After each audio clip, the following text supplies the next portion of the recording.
Ready? Well, he gives it the thumbs up. All right. Good evening, board members and residents. I'd like to call to order our regular board meeting for Monday, July 10th, 2023, and I'd ask that those present please rise for the Pledge of Allegiance. I pledge allegiance to the flag of the United States of America and to the republic for which it stands, one nation, under God, indivisible, with liberty and justice for all. Mr. Witt, will you please take the roll call? Mr. Backens? Here. Mr. Brado? Here. Mr. Olgiati? Here. Mrs. Rose? Here. Mr. Tominello? Here. Mr. Witt? Here. Mr. Verkust? Here. Thank you. Next on the agenda is the approval of the consent agenda, including approval of the regular board meeting minutes of June 26, 2023, and approval of the bills in the amount of $829,355.27. Be looking for a motion to approve the consent agenda as presented. So moved. All right, is there support? Support. All right, we've got a motion by Mr. Badkins with support by Mr. Olgiati. Any discussion? Hearing none and seeing no public comment, all those in favor, please signify by saying aye. Aye. Those opposed, motion carries. Thank you, board. Next is the approval of the regular agenda. It was proposed to add item E4 to post, advertise, and interview for the position of Public Services Director. So unless there's any other changes, I'd be looking for a motion to approve the agenda with the one additional item. I'll make that motion. All right. Support. All right, we got a motion by Mrs. Rose with support by Mr. Tominello. Discussion? Hearing none and seeing no public comment, all those in favor, please signify by saying aye. Aye. Those opposed, motion carries. Thank you, board. Next, announcements. This week at the Tucker Senior Center, you will find lots of exercise options as well as blood pressure screening on Wednesday. For a full list of activities, contact the Senior Center or visit the Township website under the Senior Center tab. The annual garden tour with our Township Beautification Commission will be taking place Saturday, July 22nd from 9 a.m. to 4 p.m. You can pre-purchase tickets here at the Township offices anytime for $10. Tickets purchased at the event will be $15. And for more information, you can also find that on the website.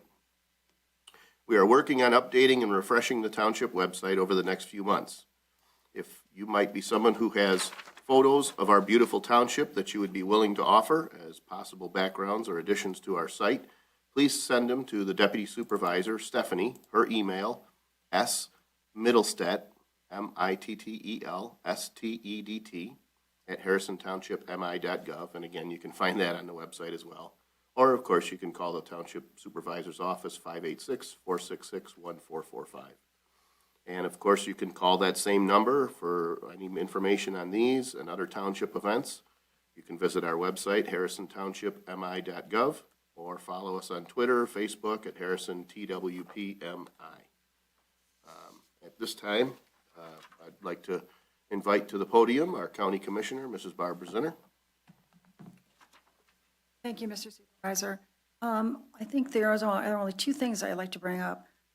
Contacted by a citizen lives on Owen Court. I'm sure you're aware of the situation, you know, everything that goes on in the township. They're pouring cement on the main thoroughfare there, and I drove through there, and as you enter, it seems real wide, but as you go through that area, that it's not real wide. Two vehicles can get through. I know he sent me a picture of a cement truck and a regular truck. Well, men and women are driving trucks now. And they were on the same lane because it's one area, and he was getting past that cement truck and not going on any other property. This gentleman has a problem with people coming onto his property and on his grass. And I did call Roads, and I tell you, Roads really does try. I mean, they work all over the county, and when I drove up through there, I couldn't wait to get out because I didn't want to have someone else come down that same side. It looks real close to me, and I would just say, people, please try to not have to use that area unless you absolutely have to. There are three cul-de-sacs, I believe, as you come in there. Take a ride, see the sights, and go out the long way. if you can, just to be neighborly if you can. The other thing I would say is, if anyone is concerned or questions anything about election integrity, please give me a call. There was a man at the township here, I think about a month ago. His name is Mike Butts, B-U-T-Z. If you want to find out about a question or two about it, there's a simple 2-minute step you can take and have some questions answered, literally 2 minutes. And I'll give you my number here, 586-994-1784, which nobody has their pen ready. But I'm easy to find. If you have to, call the township or the county office, the Board of Commissioner office. They'll be happy to send me a contact. And I think that's all I really have for you at this time. Thank you very much. Thank you. Any other announcements? I would hate to disagree with our county commissioner, but if you have a question about election integrity, contact your local clerk or the county clerk. Those are the professionals that handle elections. So those are the people that you should contact with questions about elections. Thank you.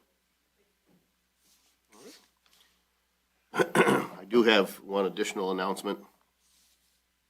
I regret to announce the passing of one of our special residents, Mrs. Linda Karcheski, on July 4th. Grandma Kay, as she was known to many, was an incredibly kind and caring woman, just like your grandma. She was a Girl Scout leader and mentor to young ladies for decades. She led the TOPS program at our senior center, and she was a Harrison Township employee for almost 18 years. She drove the shuttle bus for our seniors and always went above and beyond. Like all of us, many bus riders have a weekly routine. Linda was known to stop in and check on her passengers when they didn't call for their regular ride, and in many cases, this proved to be very meaningful. She was instrumental in the restoration of the old Township Hall, and she led the Historical Commission for many years. Linda is survived by her husband, Donald, her sons, John Paul, Nicole, and Derek Paul, Kathleen, and 5 grandchildren. She was a very giving woman, and I am sure that there are many other things she did or helped with that I haven't included. For those who knew her, you will understand why I say she wasn't the quiet type. So in honor of her, instead of a moment of silence, I ask that you do something kind for someone else and dedicate it to her, and pray for her and her family.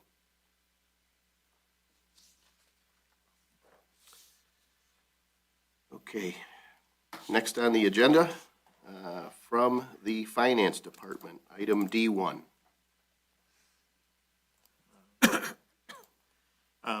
So as the board is aware, if we've done in past years, the Special Assessment Revolving Fund ends each year in a deficit.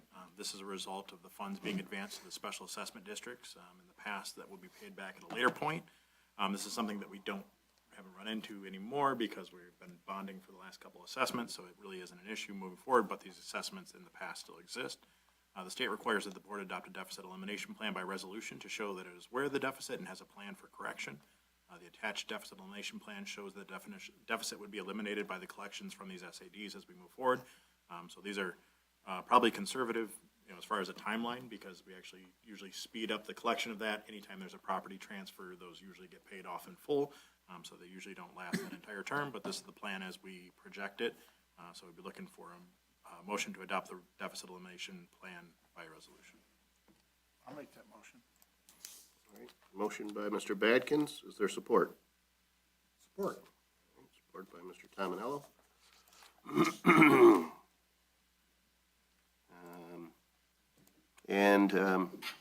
This is a resolution, or it is a roll call? It is a resolution. It is a resolution. All right.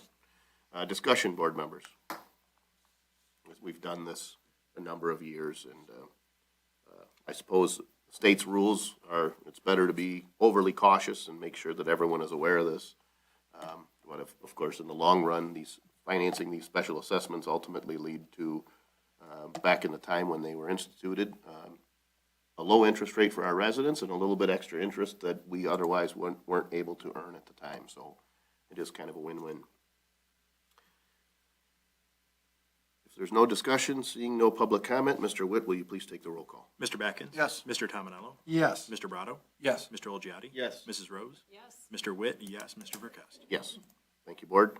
Next on our agenda, item E1 regarding OPEB, or I guess sometimes we fall into using the acronyms, other post-employment benefits. So we, as you know, board members, we do have an OPEB trust, or basically a trust where we've invested money to pay for, similar to a pension fund, funds a pension. The OPEB trust primarily funds retiree health care.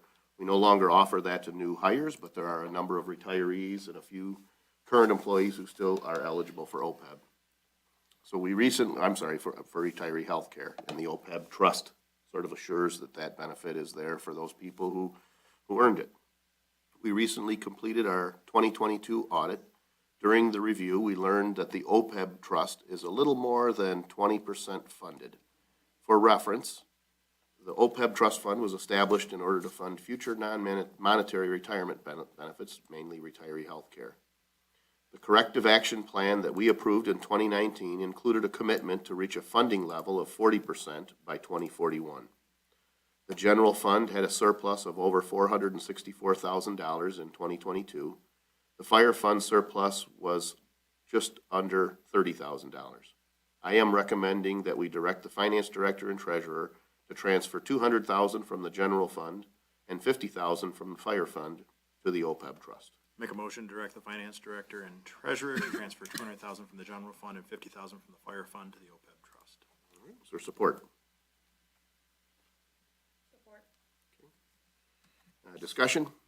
I think this is prudent investment to make sure that these aren't unplanned expenses in the future. Yep. And I know Trustee Badkins, you had said, how does this move the needle? Well, and I'm sorry, I should have pulled that page up, but I think in the last meeting we had with the auditor, they kind of had a, let's see, net OPEB liability. So going back to 2018, we had 3.8 million. Last year, we'll say 2021, we were up to 5.971, almost 6 million in that OPEB trust. Of course, last year's investment performance pretty much hurt everybody, whether you're a pension fund or you just have a retirement fund. We ended 2022 at 5.515 million, so just over 5.5 million. But I think what's important on that last one is the fact that our percentage actually went up, even though our value went down because of prudent decisions by this board to make smart changes in our health care in conjunction with our retirees. Correct. So as we've tried to continue to provide, the coverage that that folks were promised, we've also worked with the broker, and this board has made some tactical moves to try to control that cost. So our OPEB liability was 31 million a year ago, or I should say at the end of 2021.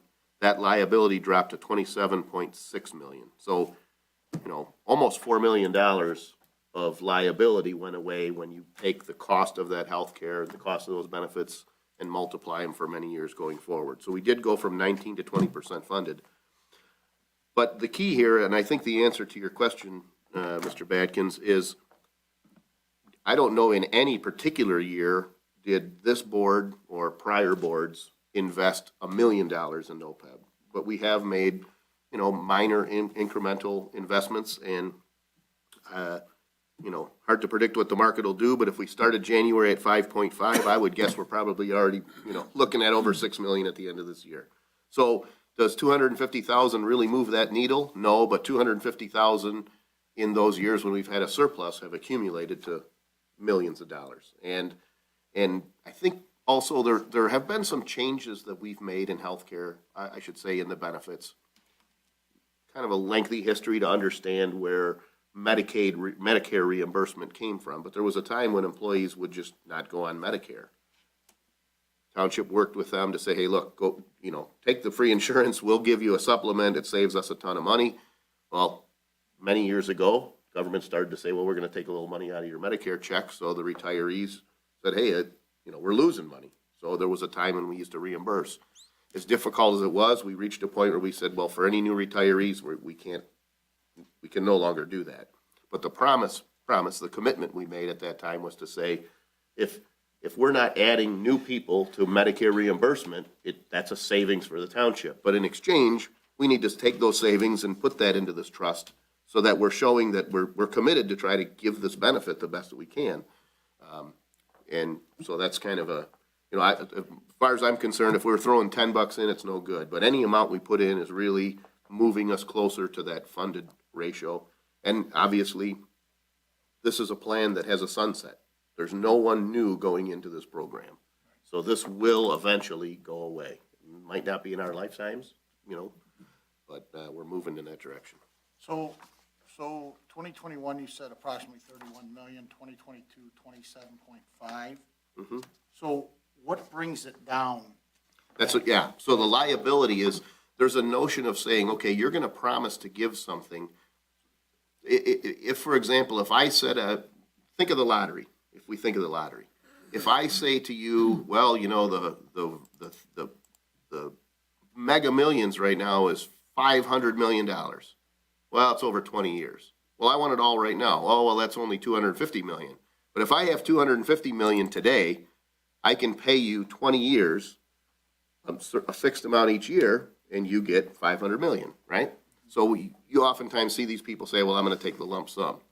So similarly, if I only have to give you $400 million across that entire time, I only need a certain amount today. So by lowering the cost of healthcare, spreading that out over, so let's say there's someone in the system right now that the actuary has determined is the youngest person who's getting that healthcare. So let's say there's a 40-year-old guy right now that's going to get retiree healthcare for life. And he's going to retire at 60, and we're going to have to pay that for 20 years. At the end of that, it's done. If we say, well, actually, we can pay his benefit 10% less than what we thought, well, then I need less money today. So that total liability is less because the cost of health care, not only as the actuary decides it, but as we've been able to control it, as that cost comes down, the total lump sum I need to pay for the next 20 years, your Mega Millions comes down. That makes sense. So right now we committed to 40% of the 27.5 if it doesn't go down next year. Well, and the reality is the trend has, frankly, that trend we have seen a reduction in that liability over a period of time. That liability was as high as $32.7 million in 2019, and this is all from the information from last meeting that the auditors passed out. Okay. So why do we have this liability? The same reason most every other employer or municipality has a liability, because there was a time when healthcare was at such a low cost. It's $200 a month per person. What's the big deal? I can cover a whole family for a couple $100. As the cost of prescriptions have gone up, although it wasn't predicted, it's expanded. So this was always a pay-as-you-go kind of a concept, and it was never pre-funded, whereas pensions were always pre-funded. So this is something we all inherited, and this cost is buried in everything you buy, because there are these commitments. General Motors made promises. It's buried in the cost of cars. My father received retiree health care. Well, that's the information I was looking for. Thank Okay. you. What is the significance of a funding level of 40%? When So- it reaches 40%, do we have to start funding it at that point? No, it's a great question. So what happened was, over time, a number of different municipalities have taken a very cavalier approach to dealing with their pension obligations. So I'll give you one example. If right now, we tell the actuaries, we have a board that oversees our pension funds, and we tell the actuaries, assume that we're going to make this much interest per year. If we went to them and said, well, assume that we're going to make 12%. Well, first of all, that's a horrible assumption. You cannot average 12%. But if we did, we'd probably already be 40% funded. So there's a number of assumptions that various municipalities have made, and sometimes they're political decisions to try to make things look better. So I come into office and I say, well, we were only this % funded, But 4 years later, we're this percent funded. Well, you just went and changed the assumptions. So I believe it might be 2016, I'm not certain, 2016, I believe is when it was. The state legislature said, listen, we need to set some guidelines for municipalities in order for them to say, if you're gonna get funding, we're gonna put strings on everything, and you need to assume certain things. If you're less than 60% funded in your pension, you need to tell us how you're gonna get there.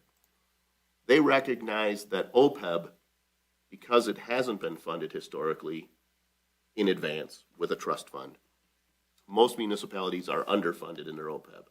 So they set up a series of guidelines and said, if you're under this percent, you have to do this. You have to make certain assumptions. You can't assume an 8% rate of return. So these were the kind of things they did. So the 40% is strictly a manufactured number from legislation in 2016 as a package of trying to put a bunch of guardrails on OPEB and pension to try to say, this is where you need to be, kind of like a best practice. But yeah, it's a manufactured number, right? So, Thank you. yeah, it doesn't mean we're out of the woods, it's just a goal. So, it's a pain in the butt, is what it is. So, any other discussion? Hearing none, we've got a motion by Mr. Witt with support by Mrs. Rose. All those in favor, please signify by saying aye. Aye. Those opposed, motion carries. Thank you, Board. Next on the agenda, item E2, regarding sidewalk replacement. Board members, last year, we approved a sidewalk ordinance. At that time, the Board of Trustees discussed repairing those existing sidewalks that we were aware of that, in essence, that were in need of repair. We did a kind of a, I guess you wouldn't say it a windshield survey, it was kind of a walking survey, identified those areas where we knew there were some concerns. Wade Trim created a scope of work and solicited bids, and again, direction of this board. We received one bid from Luigi Fernandi and Son for $82,972.42. This is a unit price bid, so if we identify any additional sections that need replacement, we can adjust the scope of work without having to rebid the project. The contractor is currently doing work in a neighboring community. I did reach out to him for reference, but because of the holiday agenda items were in early, I didn't have that complete, but I know since this agenda was published, I did send to the board the correspondence I had with the city manager for Mount Clemens, which was a positive reference for Fernandi and Son. I'm sorry, Luigi Fernandi and Son. We did see some unit prices in our bid that were higher per unit than those in Mount Clemens, but I think we are probably a tenth of the quantity of work. I don't remember exactly the number, but it was something like 1,700 square feet to 40,000 square feet or something like that. So, you know, it makes a difference when you're doing a larger project, and also within a city that scope of work is probably a little more condensed, where we might be a little more spread out. Another big cost in this is tree removal. The cost for tree removal vary from $800 to over $3,300, depending on the size of the tree. And the rough estimate of the cost for a 4-inch 4x4 flag of cement is $212.32. Because this is scalable, I'm proposing a not to exceed cost, so I recommend we award the sidewalk replacement bid to Luigi Fernandi and Son at a total cost not to exceed $95,000, with the 3 full-timers approving any addition or reduction in the scope of work. I will add that the bid, as you see, the bid tab in the board packet does include inspection days, and we utilize Wade Trim for that inspection. When I reached out to Adam Young, who some of you know as our township planner, but since Mr. Newmer, our township engineer, retired, he's been our contact point. He had said to me that there would be some additional work that Wade Trim typically does in addition to that inspection, managing this. So for example, let's say we add a sidewalk. They'll prepare a change order that said, well, I think we added another 330 square feet of sidewalk at this much, and Luigi or the contractor would approve that. So there is anticipated, if we do approve this, there is anticipated to be some additional costs for Wade Trim to oversee this contract. And we've done that in the past, but, you know, I missed it, and Mr. Newmer not being there, and I didn't communicate directly with him, and our contact being the planner, he had said, I'll prepare a letter, send it to you. As of this afternoon, I had not received that, and so I just want to make sure this board understands that if we say it's a not to exceed 95, it's probably ultimately going to be at some point in the future, either I'd say, hey, let's make it not to exceed 100,000, recognizing that there's going to be a cost with Wade Trim. Or if we approve this, I'm going to come back with a letter at some point in the future and ask for approval of that letter for some fees that Wade Trim normally does in the cost of basically construction management. So there's an engineering cost up front, and then because we don't have an engineering department, there's a cost to manage the project at the back end. So we can alter this to say not to exceed 100,000, including Wade Trim's costs, or obviously if we move forward, or I can bring that future cost at the next meeting for Wade Trim's fees. Point is I don't want you to contemplate approving this and be surprised that there's an additional charge, a couple weeks down the road.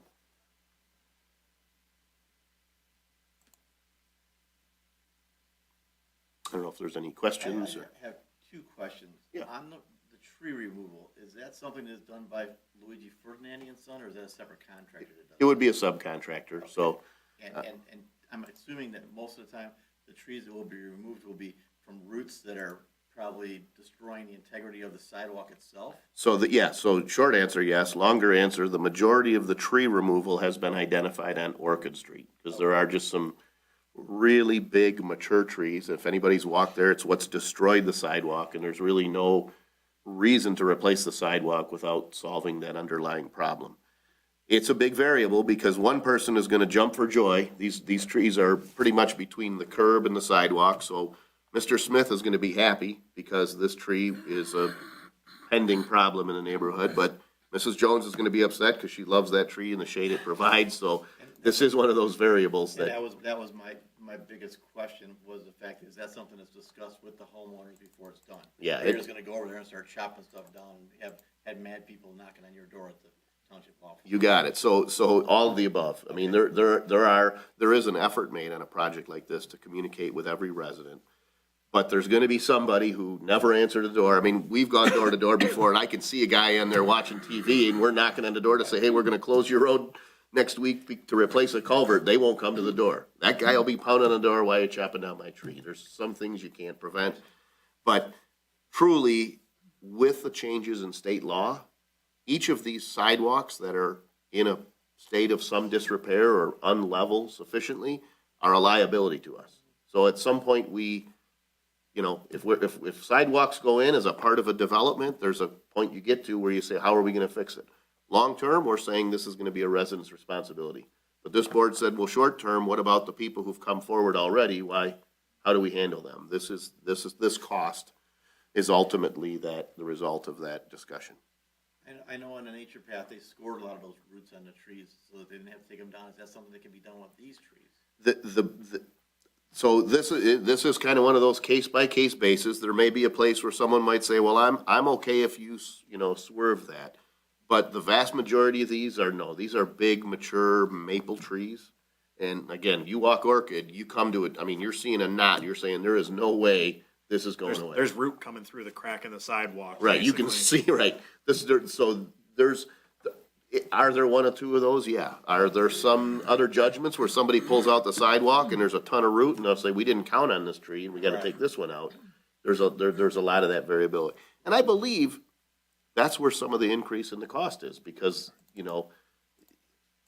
doing a sidewalk in the middle of nowhere, if you had a choice as a contractor to replace the path on the spillway, you're not interacting. There's nobody coming out saying, wait a minute, my grandfather planted that tree. That's right. But when you're in people's front yards, it's difficult, so.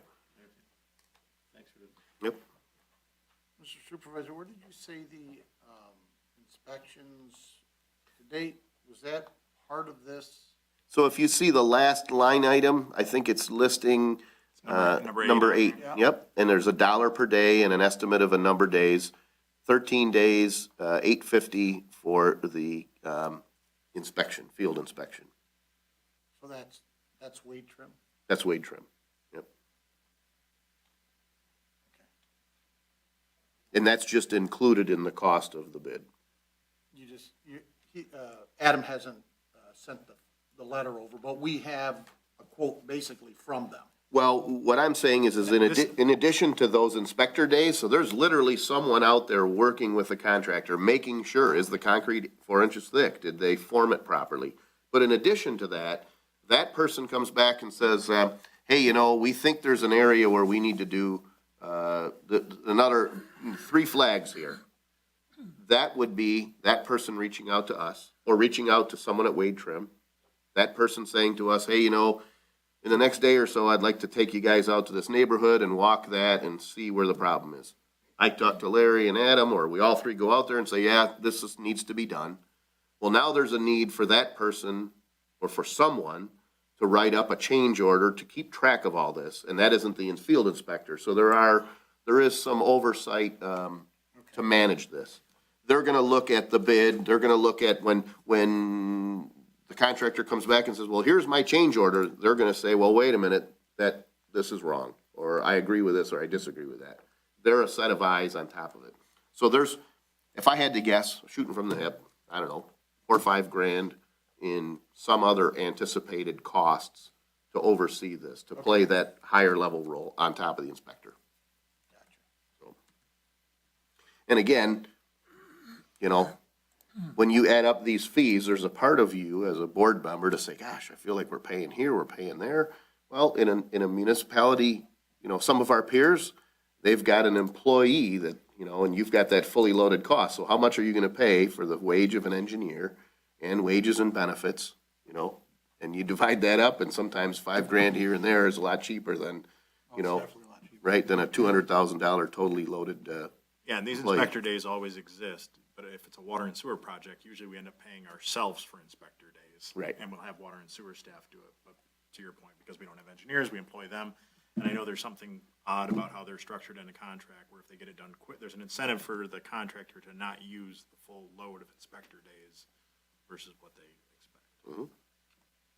And it tracks the inspector days, like they've stated, 13 days here? 13 Is that days. something that they come to you and say, hey, we're gonna be out tomorrow, and It- now it's 12 days? It isn't, it would be in other words, so that would be the role of the township engineer. But Right. we do see copies, anytime they do a pay request, it does have a breakdown of what days they were and how many days they were and that kind of stuff. So we do see that data logged prior to payment being authorized. I think an answer to that question, though, is there is an attempt on our part to have that oversight. It's just there's a function of staffing, Yeah, right? no, I get it. There's a quantity of people I have. There are, not to say there isn't an oversight, but there's a certain amount of responsibility given, you know, to our township engineer for that. And for whatever it's worth, Mr. Newmer had been our township engineer for many years. While he's retired, Wade Trim has assigned a new engineer. He was in the office, I think, last week or so. I've got an appointment to meet him within the next week and gradually take over that responsibility. So. Can you, once you meet them, can you pass along that contact information? Sure, to me? yeah, matter of fact, well, We probably should encourage him to send a little email out to the board to introduce himself. And Yeah. Yeah. You know what I mean? yeah. I don't have a problem saying, you know, maybe it's actually a week from tomorrow I'm meeting with him.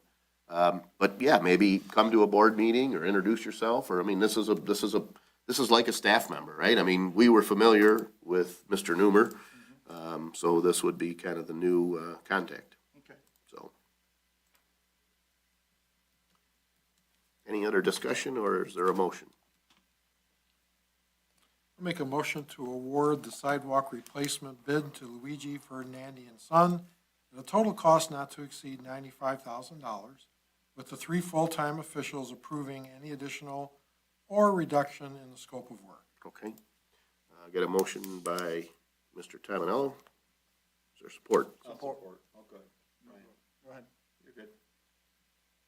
Brian?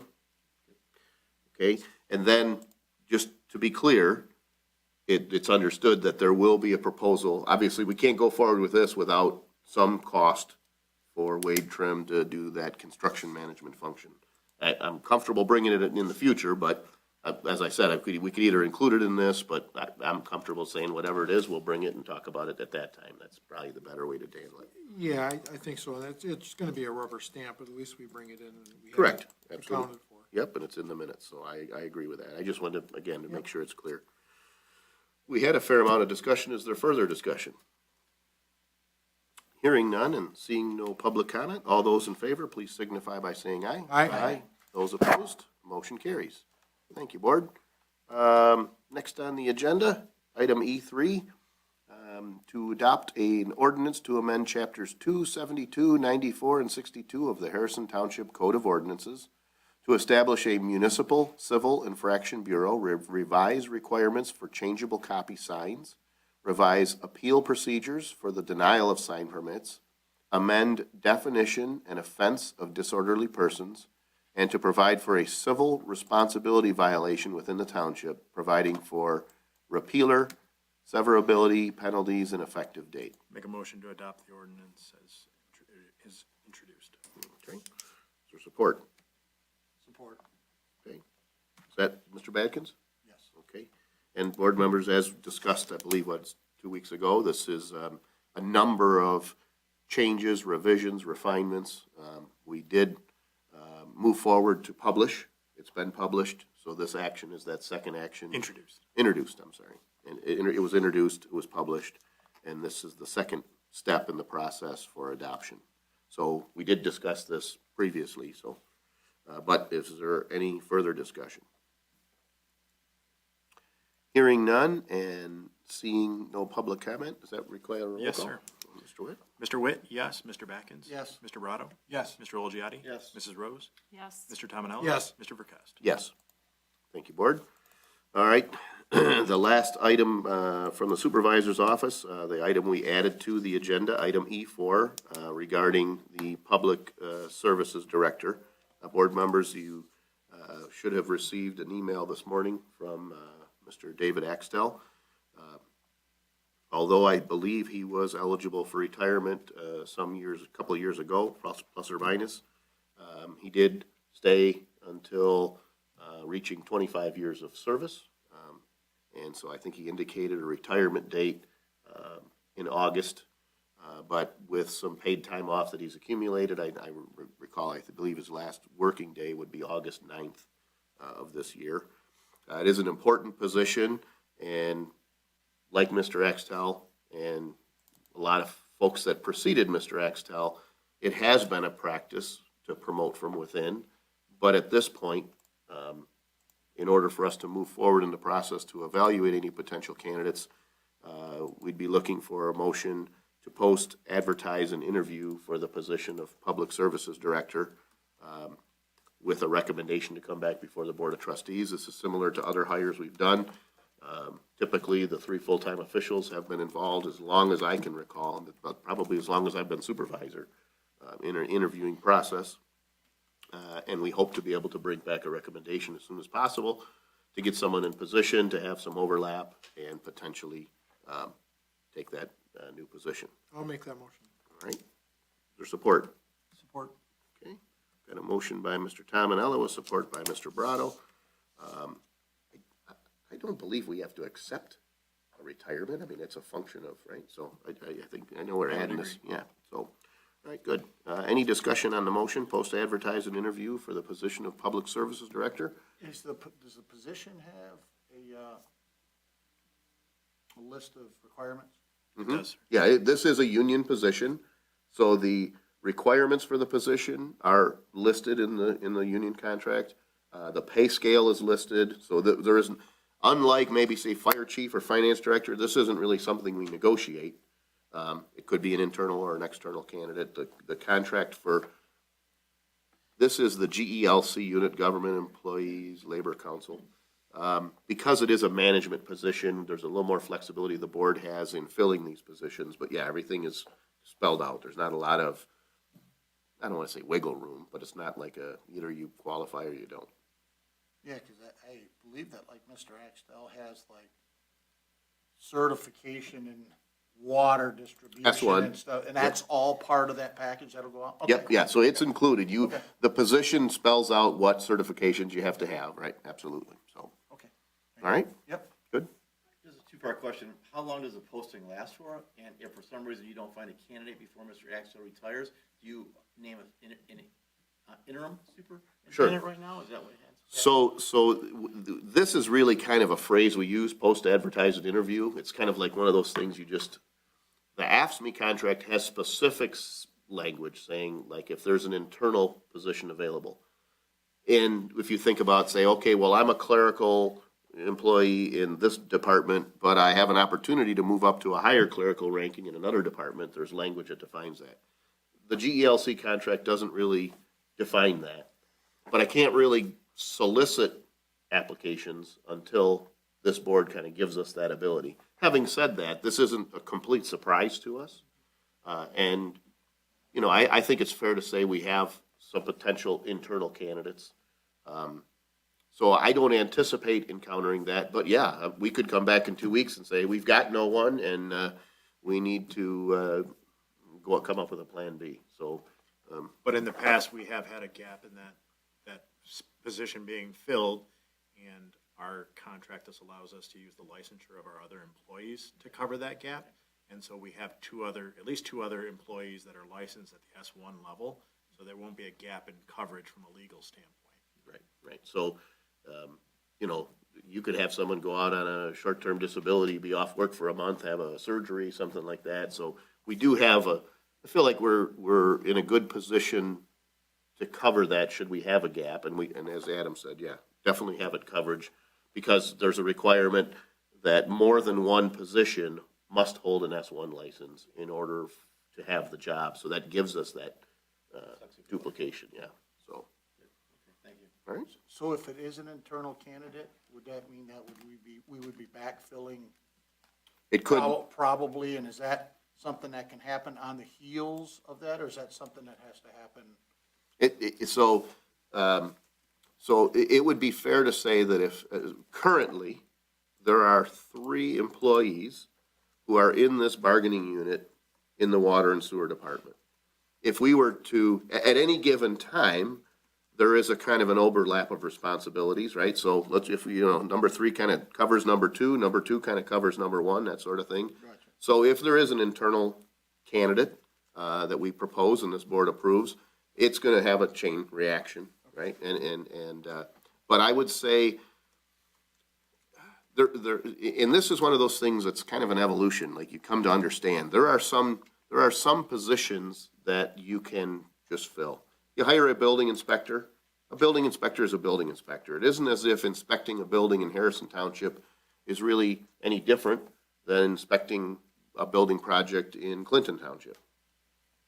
The water and sewer department is a little bit unique because there are little idiosyncrasies, maybe word I'll use, maybe that's not the right one, with each system. You come to understand certain things about the system and certain things underground and certain things to be aware of. So it is harder to hire an external candidate for a position like this. It is worth noting that throughout the history of the township, this position or a position similar to this in the past has come up through the clerical ranks, where someone may have demonstrated a management skill and they may not necessarily be a backhoe operator. But I do believe the last probably 4 people that have sat in this position have been all internal promotions. So I answer some questions. So there doesn't have to be a piggyback on hiring that backfill because we don't know. I don't know if I understand. Yeah, to be able to, like, if there's an if we said we're moving up and filling that GLC role, and then there's another opening in GLC, we would probably bring a series of recommendations, with one of them being to post a position that's open somewhere, Okay. you know. I just know there's not a lot of team members in the water and sewer. No, yeah, you're department, talking so right. lose a Absolutely. couple key people is. Sure, and a few of those folks are relatively new.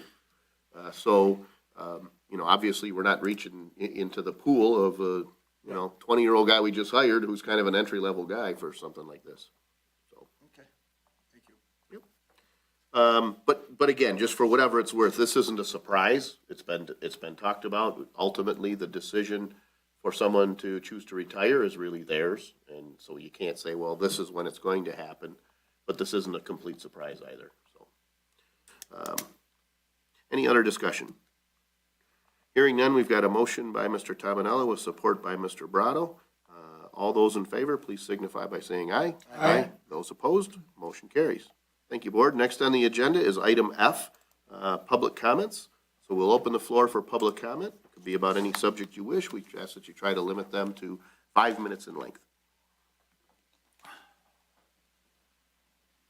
Good evening. My name is Ramona Romero. I live on Huron Point. I've been a resident here for 40-some years. I was at the last meeting in regards to my disappointment in your plans for making changes regarding the Veterans Memorial.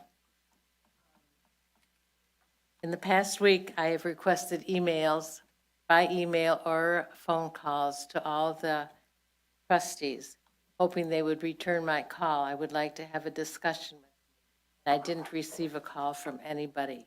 This evening, Mr. Witt approached me, and we will talk next week.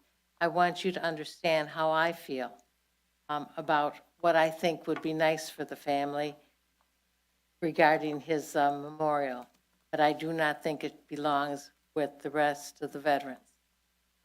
That should be for all veterans, not one particular one. And I also believe that you are under the impression that Beautification Commission, I am a commissioner on the Beautification Committee, and you're under the impression that we voted to support the changes.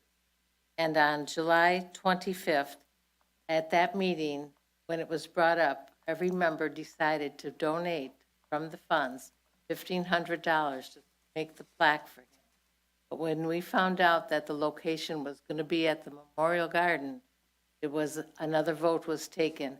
The vote was 10-12 against it. And we were not going to approach that again until there was a different location. That was decided by all the members.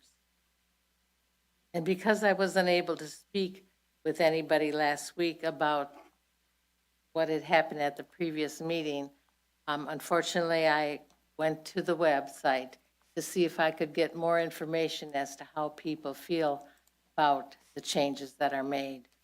And I received 38 responses from 2 different webs, 36 against changes, and 2 in favor. With those numbers, and when we got signatures, there were 95 signatures that didn't want changes, 3 that would not sign it.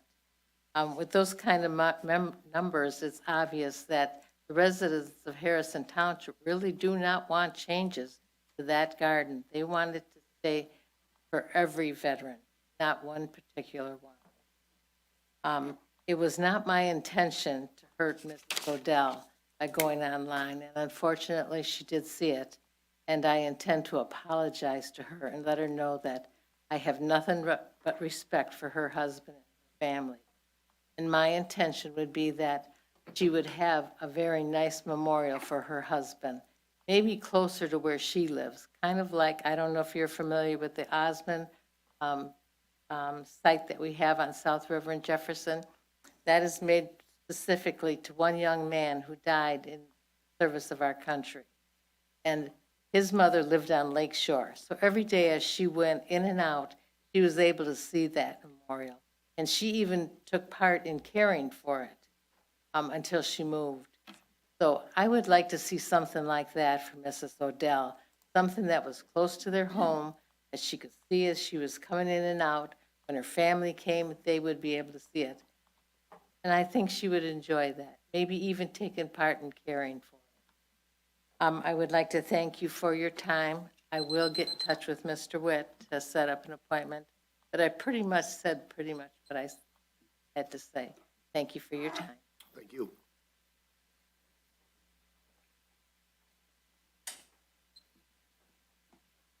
Board members, residents, C. William Bardell, 26-year resident, clean cut, do-gooder boy next door, clean up, fix up, people helping people. Just want to remind everyone, please check out Save Lake St. Clair Facebook, follow it and stay up to date on what's going on. And everyone stay safe and be safe. Thank you so much. Thank you.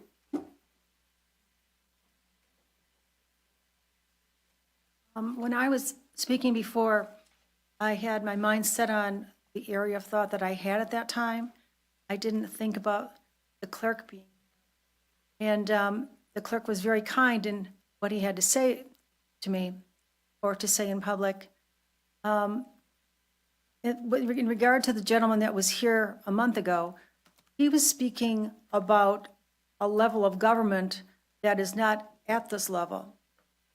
And I want to make sure that it's clear that whenever I've spoken to Mr. Witt, the clerk of Harrison Township, as he was kind to me here, he's always kind, and he is always respectful, and there have been a couple of times where I've spoken to him, and I've had to have questions answered about situations, or, there's so much that goes on in the board, and he's taken the time to explain that situation that I needed to have an understanding for a citizen or a situation, whatever it would be.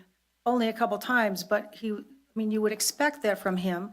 And so I want citizens to know that that is the way he is, just as he is here, very professional. And the office of the clerk, the workers there, for several years I've dealt with them at different times.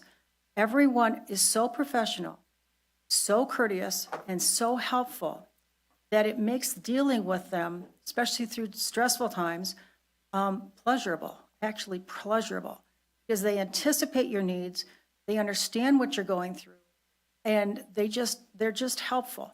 But they're helpful for everyone.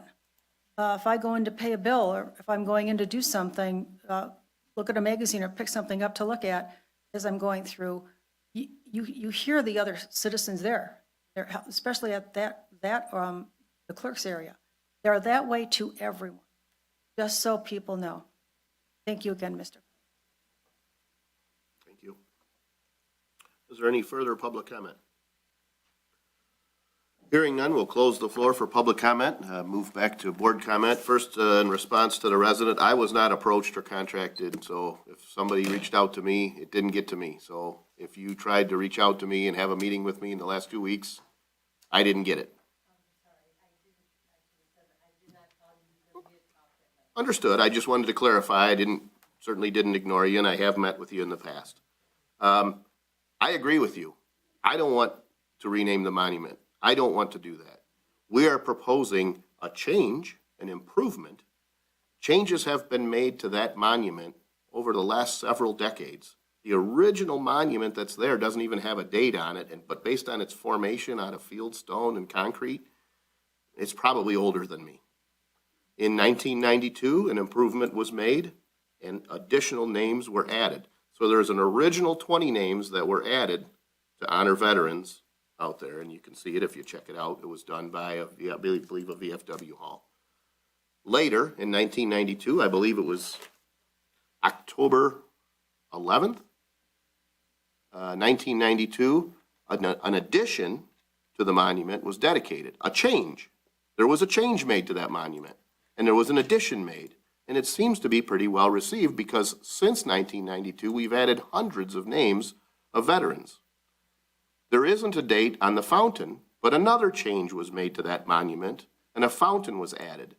And it states, and a number of people who, the memorial, the fountain and memorial is constructed through the intelligence, workmanship, and generosity of the following. And a number of people are listed. But it was done by the Beautification Commission. I don't, unfortunately, have a date of when that change was made. So I think it's unfair to say changes aren't wanted. Changes have been occurring in that park since its inception. That's number one. I find it offensive to say that we should honor an individual, but he should not be with other veterans. I don't understand why, if we're going to honor a veteran, an exceptional veteran, that we would have to do it somewhere else than at a veterans park. The monument should be for all veterans. No one is taking any bit of credibility or respect or understanding and appreciation for the service from anyone there. We want to add to it. We want to add to it so that we can honor an exceptional man who made an incredible sacrifice, so that for generations to come, there can be some information people can read to understand what he endured and how much he loved our country. He's not any better than any other veteran, but his story is an exceptionally inspiring one, and it deserves to be recorded for a long time for people to see, to inspire more men and women to serve our country. To take it out of a park that's dedicated for veterans is ridiculous. Now, as I said before, we're not renaming it. We're making an improvement so that future generations can understand the sacrifice he made, because it was an exceptional sacrifice. So you can continue with this effort to try to retell the story, and every 2 weeks, I'll retell the story the right way. We're not out to hurt any veteran. We're not to take any credit away from anyone. We want to acknowledge the service of an exceptional man in a way that we believe fitting. We have people who are willing to pay for it. It comes at no cost to the township. And it's unfair to say to people they want to change it. We change it every year. We plant flowers. Is that not a change? Was the addition of the 1992 improvement or the fountain probably in the 2000s, was that a change that people didn't want? It doesn't seem like it. No one's protesting. But I ask you, if you want to convince people, tell them the truth, because what I'm reading on social media simply isn't the truth. We're not looking to change it or to take away any respect from anyone else.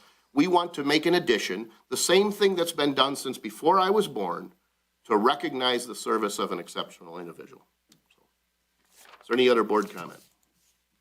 I texted you back, I never heard back from you, and it didn't say that it was bounced, so I assumed the ball was in your court. So I just want to let you know that we aren't ignoring residents. And I just want to say, I never received anything either.